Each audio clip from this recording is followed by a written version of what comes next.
मन की बात में पीएम ने डिजिटल अरेस्ट का किया जिक्र, बोले लोगों को समझाना होगा सरकार में इसका प्रावधान नहीं, ये लोगों को फंसाने का साजिश। दिल्ली के जवाहरलाल नेहरू स्टेडियम में ओडिशा पर्व 2024 कार्यक्रम में शामिल हुए पीएम मोदी। राष्ट्रपति द्रौपदी मुर्मू ने कार्यक्रम का किया था उद्घाटन। महाराष्ट्र में महायुति सरकार, सीएम 2 डिप्टी सीएम का फार्मूला तय। फडणवीस, अजीत और शिंदे जाएंगे दिल्ली, कल शपथ संभव। झारखंड में 26 नवंबर को होगा हेमंत सोरेन का शपथ ग्रहण समारोह। राहुल, केजरीवाल, ममता समेत विपक्षी दलों के तमाम बड़े नेता होंगे शामिल। संभल की जामा मस्जिद को लेकर बढ़ा विवाद। कल नर्सरी से 12वीं तक स्कूल रहेंगे बंद। 24 घंटे के लिए नेट सेवा भी की गई बंद। और जगत गुरु कृपालू जी महाराज की बेटियों का एक्सीडेंट, हादसे में उनकी बड़ी बेटी का निधन, 2 बेटियां गंभीर रूप से घायल, दिल्ली के अपोलो अस्पताल में भर्ती। आप देख रहे हैं के न्यूज, खबरों का सारथी। रुक करेंगे अगली अहम रिपोर्ट की। भारतीय किसान एकता बीकेई के कार्यालय में लखविंदर सिंह औलख की अध्यक्षता में मीटिंग हुई, जिसमें सबसे पहले भटिंडा में भगवंत मान सरकार द्वारा किसानों पर हुई लाठीचार्ज की कड़े शब्दों में निंदा की गई। बातचीत करते हुए भारतीय किसान एकता के प्रदेश अध्यक्ष लखविंदर सिंह औलख ने बताया कि 13 फरवरी से चल रहा किसान आंदोलन पार्ट 2 आज 286वें दिन पहुंच चुका है। 18 फरवरी के बाद सरकार ने किसानों के साथ कोई वार्ता नहीं की है। भारत सरकार द्वारा मांगी हुई मांगों में किए हुए वादों को पूरा करवाने के लिए किसान शंभू, खनौरी व रतनपुरा बॉर्डर पर धरनारत हैं।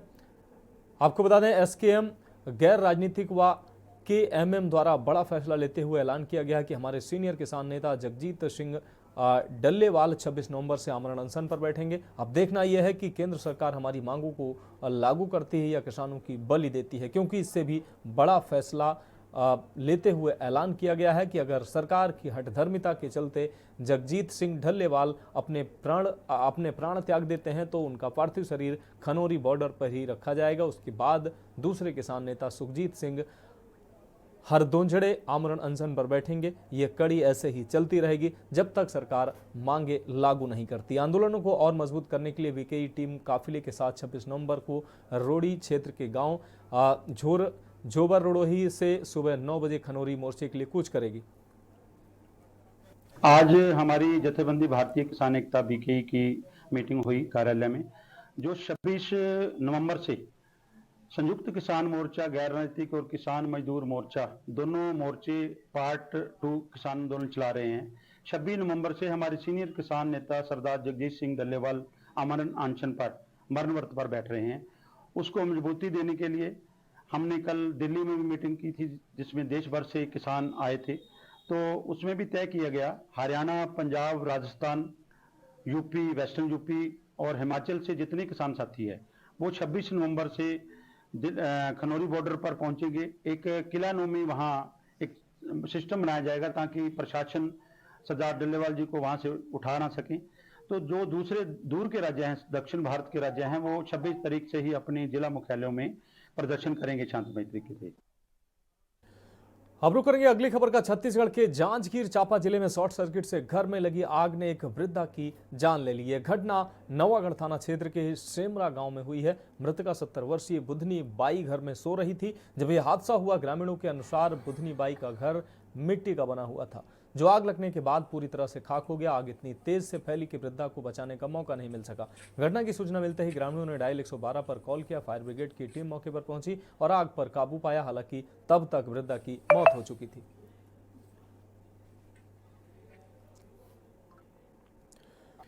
अब रुक करेंगे अगली रिपोर्ट का। वायनाड लोकसभा चुनाव में शानदार जीत के बाद प्रियंका गांधी वाड्रा भी लोकसभा में नजर आएंगी।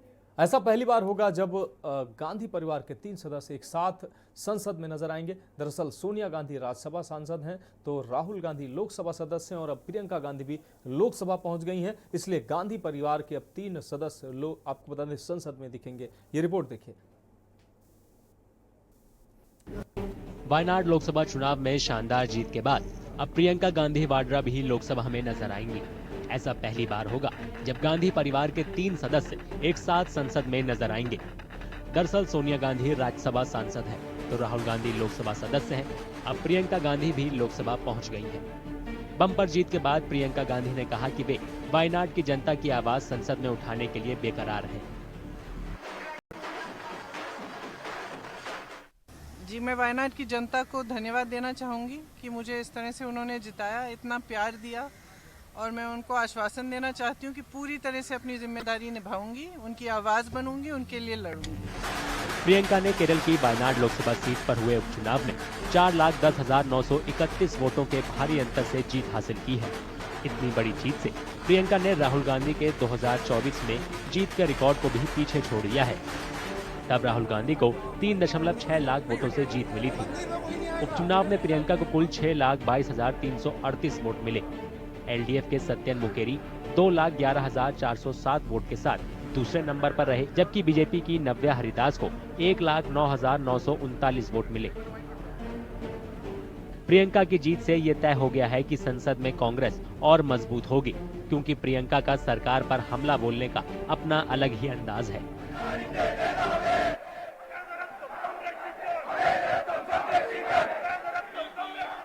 शुरू से मैं बहुत ज़्यादा महिलाओं के पक्ष में ही बोलती भी हूँ, और मैंने कोशिश भी की थी यूपी में काफ़ी उनको आगे लाने का और राजनीति में जहाँ तक मेरी समझ है, मैं सोचती हूँ कि महिलाओं को ज़्यादा से ज़्यादा आगे बढ़ना चाहिए, आना चाहिए। और आजकल तो सब समझने लग गए हैं, हमने तो पहल की थी उस समय, आज सारे राजनीतिक दल ये समझ गए कि महिलाओं में कितनी शक्ति है और राजनीति में कितनी उनकी भूमिका है। इस तरह से कि जितनी भी पॉलिसीज़ जो निकालते हैं लोग महिलाओं को का वोट निकालने के लिए, मैं चाहती हूँ कि वो सिर्फ वोट पर ध्यान न हो, लेकिन उनकी भागीदारी पे ध्यान हो, उनके सशक्तिकरण के लिए ध्यान हो, और वो सचमुच उनको आगे बढ़ाने का काम हो। Tribal development issues, the farmers issue, the medical college issue, all segments we are facing that we will resolve it with the help of Priyanka ji. The immediate concern of the people is that the emergency help from the part of the landslide affected people, they are demanding. The concern of the landslide affected people is that we are demanding the emergency help of the central government. We need that. It is the duty of the central government to give the proper assistance to the victims of the landslide, to assist the people of landslide affected people, and we demand that Priyanka ji will address all the things that the Wayanad people is facing at the parliament. She is a courageous woman, having the potential, having the confidence and the high capacity. She is leading us. We are very much confident of that. വലിയ സന്തോഷത്തിലാണ് വയനാട്ടുകാരൊക്കെ പ്രിയങ്ക ഗാന്ധിക്ക് തെരഞ്ഞെടുപ്പ് കാലത്ത് അവർക്ക് polling കുറവായിരുന്നെങ്കിൽ തന്നെയും വലിയ ഭൂരിപക്ഷത്തിന് ജയിച്ചിരിക്കുകയാണ്. ഒരു ആഹ്ലാദം ഉണ്ടാക്കുന്ന ഒരു കാര്യമാണത്. സന്തോഷത്തിലാണ് പ്രിയങ്ക ഗാന്ധിയെ വയനാട്ടുകാർ ഒന്നായി നെഞ്ചിലേറ്റിരിക്കുകയാണ്. Within a short span of time, Priyanka ji could understand all the basic issues of Wayanad. She studied everything. At the time of Rahul ji's election 2 times, Priyanka Gandhi conducted campaign here and she studied all the issues of Wayanad, and she is so committed to solve all those problems. Social media पर प्रियंका गांधी ने लिखा कि वे वायनाड की जनता की उम्मीदों पर खरा उतरने की पूरी कोशिश करेंगी, क्योंकि जनता ने उन पर भरोसा जताया है।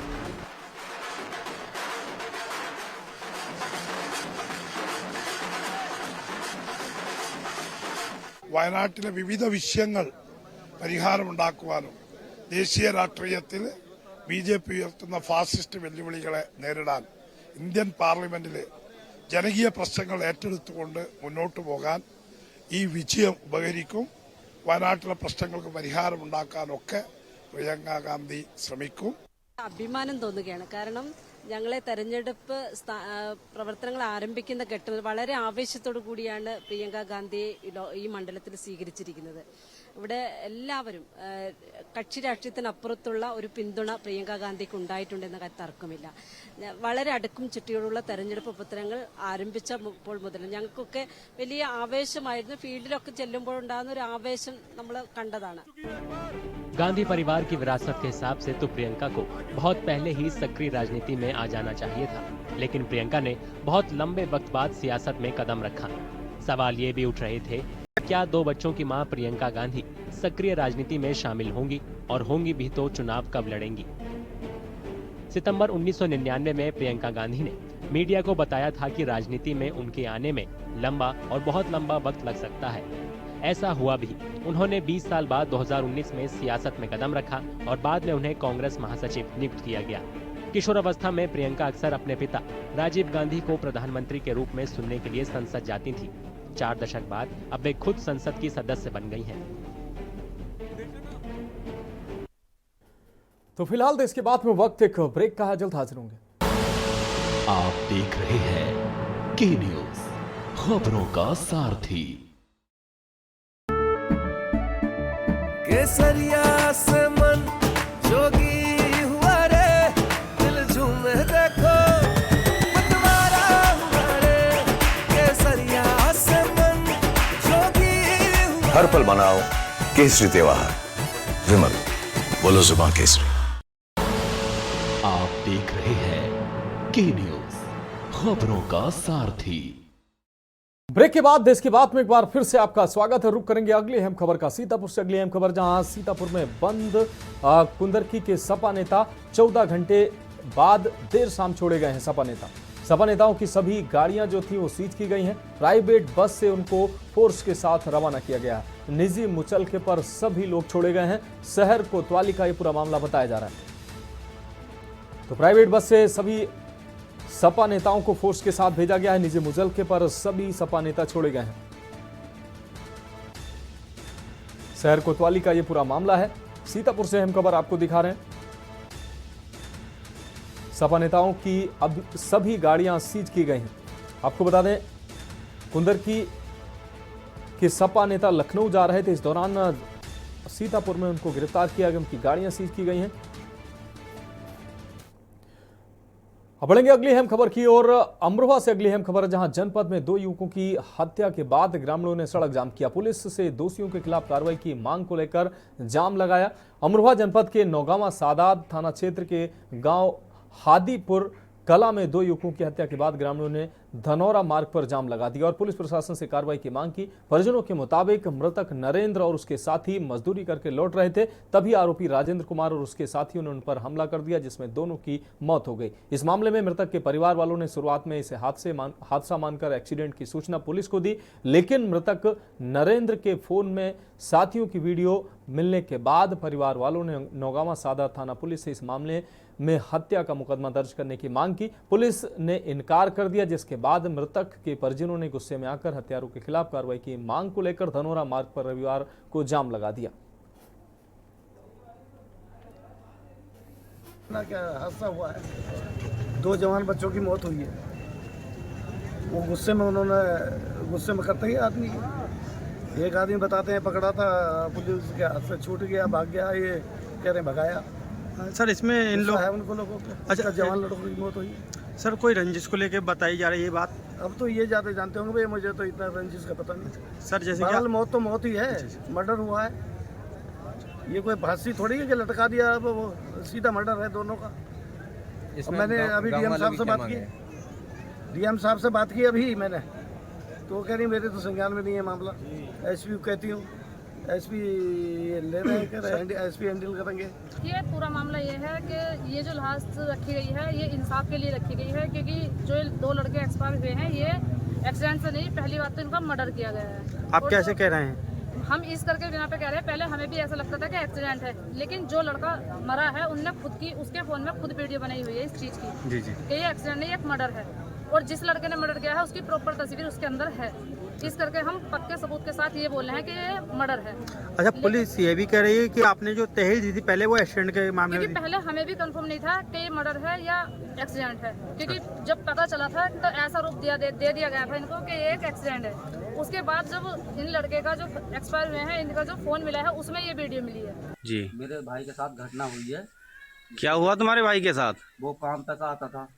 हाँ, क्या काम करता था वो राजगिरी का मजदूरी करके आ रहा था। अच्छा, तो उसके साथ 6-7 लड़कों ने मार पिटाई करी। लड़के कहाँ के थे वो? लड़के कुछ गांव के थे, कुछ बाहर के थे। गांव के भी थे? हाँ। अच्छा। मेन गांव का है, लेकिन गांव के ने बुलाया था उन्हें। गांव के लड़के का नाम क्या है? उसका राजेंद्र कुमार। राजेंद्र कुमार जी। सनोप कलवा सिंह। कलवा सिंह। अच्छा। तो जब काम पे से आ रहा था, पहले तो उसने मोटरसाइकिल पर राड फेरी। अच्छा। चलती मोटरसाइकिल पे उसके जो चला रहा था मेरे भाई के साथ, जो काम मेरा भाई जिसके साथ काम पे जाता था, हाँ। उस पे राड मारी यहाँ, तो वो तो जगह पे खत्म हो गया। अच्छा। ठीक। और उसके बाद जो मेरा भाई का फिर उन्होंने बुच्चान जो फेरा राड उड़, हाँ। लड़के थे बेचारे सारे। तो केवल जब हम वहाँ घटना पे पहुंचे, हाँ। तो एक खत्म था और मेरे भाई की सांस चल रही थी केवल। अच्छा। अब बढ़ेंगे अगली अहम खबर की ओर। संभल के मामले में अहम अपडेट सामने आया है। संभल में बवाल के बाद कक्षा नर्सरी से 12वीं तक के सभी स्कूलों को बंद रखा गया है। 25 नवंबर को इन स्कूलों में अवकाश की घोषणा की गई है। संभल तहसील क्षेत्र के सभी स्कूल बंद रहेंगे। जिला बेसिक शिक्षा अधिकारी अलका शर्मा ने ये आदेश दिए हैं। आपको बता दें, संभल में 24 घंटे के लिए इंटरनेट सेवा भी बंद कर दी गई है। 24 घंटे के लिए इंटरनेट बंद करने की हमने रिक्वेस्ट की थी, जिसे शासन द्वारा मान लिया गया। केवल संभल तहसील में 24 घंटे के लिए इंटरनेट बंद किया गया। तो सर आदेश कर दिए हैं सर नेट बंद करने के लिए? हाँ, केवल 24 घंटे के लिए संभल तहसील के लिए आदेश हुआ।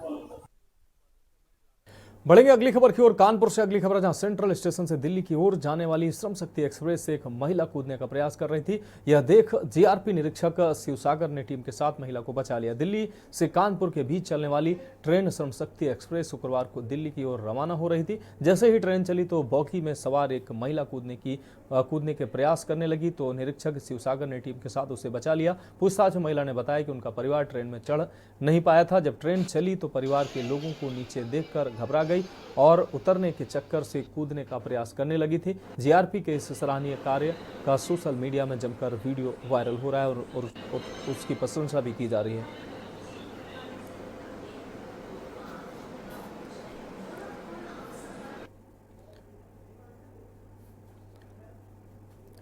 तो फिलहाल देश की बात में अभी के लिए मेरे साथ इतना ही। मुझे दीजिए इजाजत और आप देखते रहिए के न्यूज़ इंडिया।